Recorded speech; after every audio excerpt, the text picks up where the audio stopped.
हम लोग ये 5th सवाल कर रहे थे। A stone is thrown in a vertically upward direction. तो स्टोन को कैसे फेंका जाता है? ऊपर की तरफ, सीधे ऊपर की तरफ, with a velocity of 5 metre per second. तो इसकी कितनी वेलोसिटी है? 5 metre per second initial velocity से फेंका जाता है। तो इनिशियल वेलोसिटी इसकी कितनी है? 5 metre per second. If the acceleration of the stone during this motion is 10 metre per second square.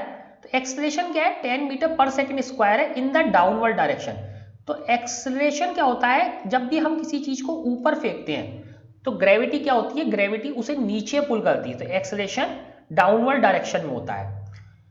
What will be the height attain by the stone. तो सबसे पहले तो हमने ये बताना है कि कितनी हाइट तक हो जाएगा, and how much time will it take to reach there, और कितनी देर में वहां पहुंचेगा।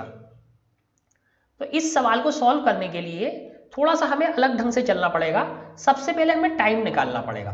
तो ये ऊपर जा रहा है, ऊपर जा रहा है, उसकी वेलोसिटी क्या होती जा रही है? कम होती जा रही है। और जब ये सबसे ऊपर पहुंच जाएगा, सबसे ऊपर पहुंच जाएगा, तो इसकी वेलोसिटी कितनी हो जाएगी? 0।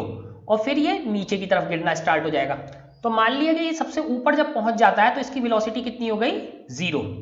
तो फर्स्ट इक्वेशन से हमें क्या पता है? v is equal to u plus a t. तो ये हमें पता है। तो अब हमें इस वाले इक्वेशन में u पता है, a पता है। a क्या है? 10 मीटर पर सेकेंड स्क्वायर। लेकिन a जो है वेलोसिटी की अपोजिट डायरेक्शन में, तो a कैसे लगेगा? माइनस में, क्योंकि a जो है इसकी स्पीड को कम कर रहा है, क्योंकि 5 से कितनी हो गई? 0। तो a क्या लगेगा? माइनस में।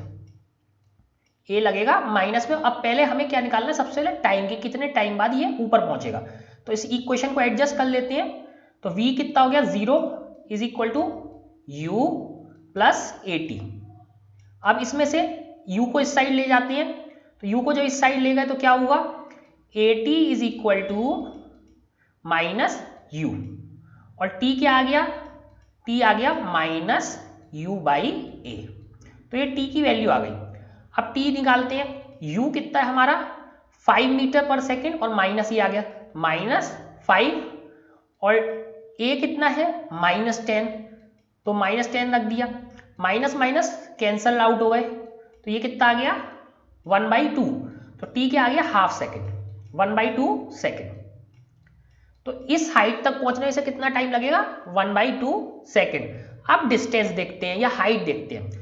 तो जैसे अगर हम हॉरिजॉन्टली रोड पर जाते हैं तो ये चीज क्या होती है? हमारी डिस्टेंस। तो ऐसे ही जब हम वर्टिकली ऊपर जाते हैं तो हमारी हाइट क्या हो जाती है? डिस्टेंस के बराबर। हाइट और डिस्टेंस क्या होती है? बराबर वर्टिकली जाने में। तो हमें डिस्टेंस चाहिए। टाइम हमारा हाफ सेकेंड आ गया है। अब डिस्टेंस निकालते हैं। तो डिस्टेंस निकालने के लिए हमारे पास क्या फॉर्मूला है? दो फॉर्मूले हमारे पास। एक तो है 2as is equal to v square minus u square, और दूसरा फॉर्मूला क्या है? s is equal to u t plus half a t square. तो ये दो फॉर्मूले हैं हमारे पास। तो दोनों से निकालने की कोशिश करते हैं। तो पहले तो इस वाले फॉर्मूले से निकालते हैं। तो v कितना है? 0, u कितना है?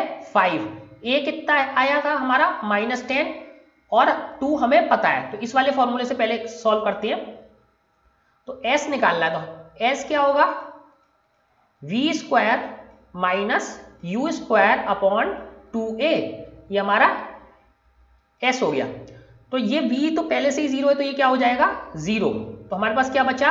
s is equal to minus u कितना है? 5, तो 5 इंटू 5, ठीक है, और 2a। तो 2 और a क्या है? a पहले से ही माइनस है, तो एक माइनस ये आ गया इंटू 10। तो इस तरीके से ये हमने क्रॉस करा, और 5 से ये भी गया, तो ये 2। इससे इससे हमारी s क्या आ गई? s आ गई, और ये माइनस से माइनस भी कैंसिल हो गया। तो s क्या आ गई? 5/2 इंटू 2 4। तो डिस्टेंस ट्रेवल कितनी आई? 5/4 मीटर। तो ये तो हमारी इससे आ गई। दूसरे फॉर्मूले से निकाल के देखते हैं। इस वाले से सॉरी, ये a था, यहाँ पे a था, तो इस वाले से भी निकालते हैं। तो अब इस वाले से निकालते हैं तो कितना आता है? s is equal to u t plus half a t square.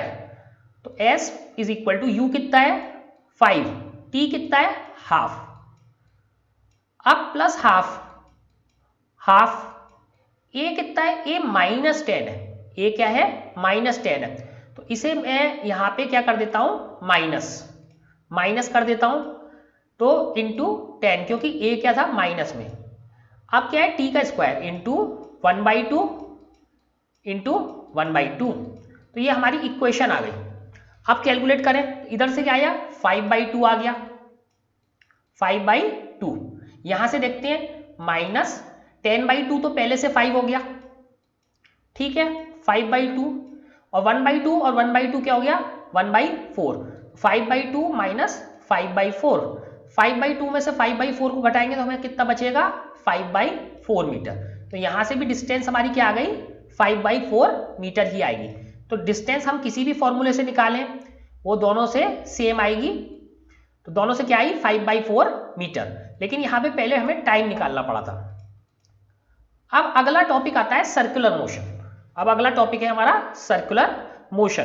तो हम कैसा सर्कुलर मोशन की बात कर रहे हैं, uniform circular motion. When the velocity of an object changes we say that object is accelerating. तो हमने देखा था कि ऑब्जेक्ट की जब भी वेलोसिटी चेंज हो रही थी तो हम क्या कह रहे थे उसमें एक्सेलरेशन है, चाहे वो घट रही हो चाहे बढ़ रही हो, लेकिन वो कैसा मोशन था एक्सेलरेटेड मोशन था। The change in the velocity could be due to change in magnitude or the direction of the motion or both। और velocity में एक खास चीज भी हमने पढ़ी थी कि velocity मैग्नीट्यूड चेंज से भी चेंज हो सकती है, डायरेक्शन चेंज से भी चेंज हो सकती है, या दोनों के चेंज होने से भी चेंज हो सकती है। तो velocity किसी भी चीज से चेंज हो सकती है, मैग्नीट्यूड से भी, डायरेक्शन से भी, या दोनों के चेंज होने से चेंज हो सकती है। Can you think of an example when an object does not change its magnitude of velocity but change its direction of motion? तो क्या हम ऐसा कुछ सोच सकते हैं कि जहां पे किसी ऑब्जेक्ट का मैग्नीट्यूड तो चेंज नहीं हो रहा, यानी वेलोसिटी के जो स्पीड वाला पार्ट है स्पीड तो चेंज नहीं हो रही हो, स्पीड चेंज नहीं हो रही, केवल स्पीड की डायरेक्शन चेंज हो रही हो। तो डायरेक्शन से क्या होगा, डायरेक्शन से वेलोसिटी चेंज आएगी। वेलोसिटी का मैग्नीट्यूड क्या होता है, वेलोसिटी के मैग्नीट्यूड को ही स्पीड बोलते हैं क्योंकि उसमें डायरेक्शन नहीं होती, और डायरेक्शन के साथ क्या बोलते हैं वेलोसिटी।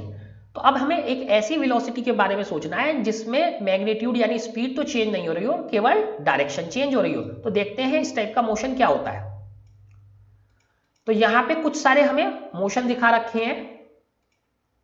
तो पहला क्या है रेक्टेंगुलर ट्रैक। रेक्टेंगुलर ट्रैक में कितनी साइड है 4 साइड। फिर एक हेक्सागोनल ट्रैक है, उसमें कितने साइड है, उसमें 6 साइड है। फिर ऑक्टागोनल शेप ट्रैक है, इसमें कितने साइड है, इसमें 8 साइड है। अब धीरे धीरे हम देख रहे हैं कि जैसे जैसे साइड बढ़ते जा रहे हैं इसका फिगर क्या हो जाता है, इसका फिगर इनफाइनाइट, इसका फिगर जो है सर्किल जैसा होने लगा है। जब सर्किल में आते हैं तो बहुत ज्यादा नंबर ऑफ साइड्स हो जाती हैं, इनफाइनाइट मतलब हम उसे गिन नहीं सकते, इतनी साइड्स होती हैं सर्किल में जिसे हम गिन नहीं सकते, उसी को क्या बोलते हैं circular track. The motion of an athlete along close tracks of different shape. तो कोई एथलीट है वो ट्रैक्स पे दौड़ रहा है और ये डिफरेंट टाइप के क्लोज ट्रैक्स है। पहला वाला कैसा है रेक्टेंगुलर, दूसरा हेक्सागोनल, तीसरा ऑक्टागोनल और फोर्थ वाला सर्कुलर ट्रैक है। तो देखो इस हो सकता है कि जो एथलीट जो दौड़ रहा है उसकी स्पीड सब जगह सेम हो, लेकिन यहाँ डायरेक्शन इधर है, फिर डायरेक्शन चेंज हो गई, फिर डायरेक्शन चेंज हो गई, फिर डायरेक्शन चेंज हो गई। तो ऐसे करके क्या होगा, इसकी स्पीड तो सेम रही बट वेलोसिटी चेंज हो चुकी है। हेक्सागोनल में देखते हैं तो हेक्सागोनल में कितनी बार चेंज हुई, 1 2 3 4 5 और 6 बार।